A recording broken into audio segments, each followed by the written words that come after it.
Les plantes embellissent nos intérieurs. Elles purifient aussi l'air intérieur et apportent une note naturelle à la décoration. Mais s'il existe de nombreuses plantes d'intérieur à cultiver chez soi, il faut savoir que parmi elles, certaines peuvent être toxiques. Les plantes vénéneuses peuvent en effet provoquer des irritations cutanées, des brûlures, des troubles cardiaques, des troubles digestifs. Si vous avez de jeunes enfants et des animaux domestiques, choisissez bien vos plantes avant de leur trouver une place dans le salon. Nous en avons quelques-unes pour vous. Voici 6 plantes que vous devriez éviter d'avoir à la maison. Philodendron, plante grimpante vénéneuse. Probablement l'une des plantes d'intérieur les plus populaires, le philodendron est facile à cultiver. Bien qu'il soit un élément décoratif à part entière, la tige contient des cristaux d'oxalate de calcium, substance toxique pour l'homme et les animaux.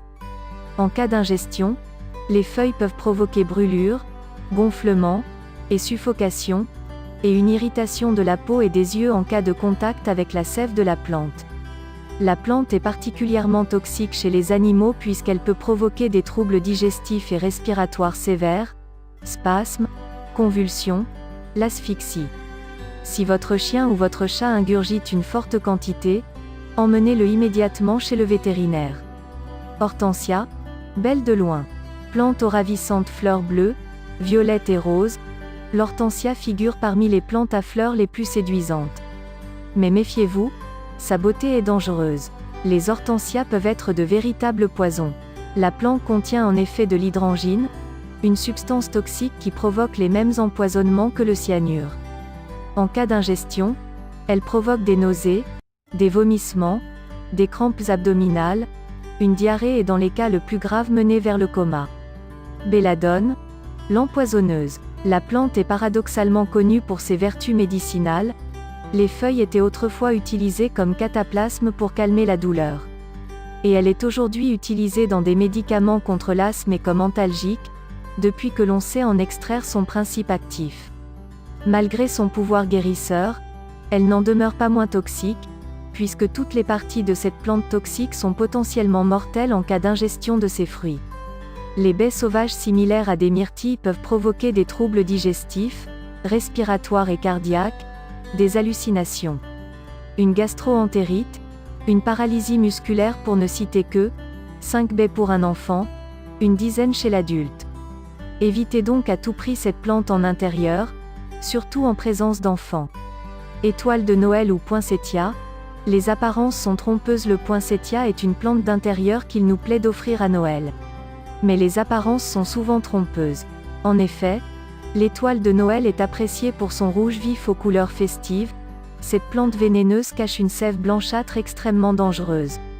En cas d'ingestion ou même en contact direct, ces toxines provoquent le plus souvent une dermatite de contact accompagnée de démangeaisons et de sensations de brûlure.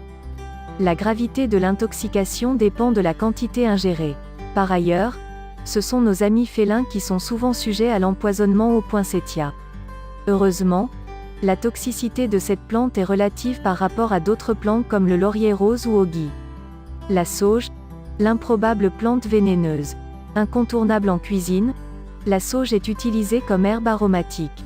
Certaines espèces de sauge sont également utilisées à des fins thérapeutiques et d'autres à des fins cosmétiques.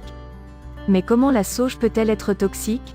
Rassurez-vous, seule une espèce de sauge communément appelée Salvia divonorum est toxique et non comestible.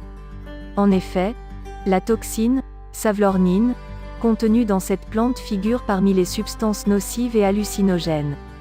Serpentaria, le dragon toxique. De son véritable nom botanique, Dracunculus vulgaris. On reconnaît le Serpentaria à ses fleurs marron-pourpre à l'aspect velu, un long pistil noir, mais surtout par son odeur désagréable. Il figure parmi les plantes carnivores et se nourrit généralement de parasites et d'insectes. Si vous avez la main verte, vous serez peut-être tenté par son esthétique exotique. Il faut néanmoins savoir que ses fruits orange vifs très toxiques. C'est un véritable poison qui provoque, en cas d'intoxication, douleurs abdominales, diarrhée et irritation.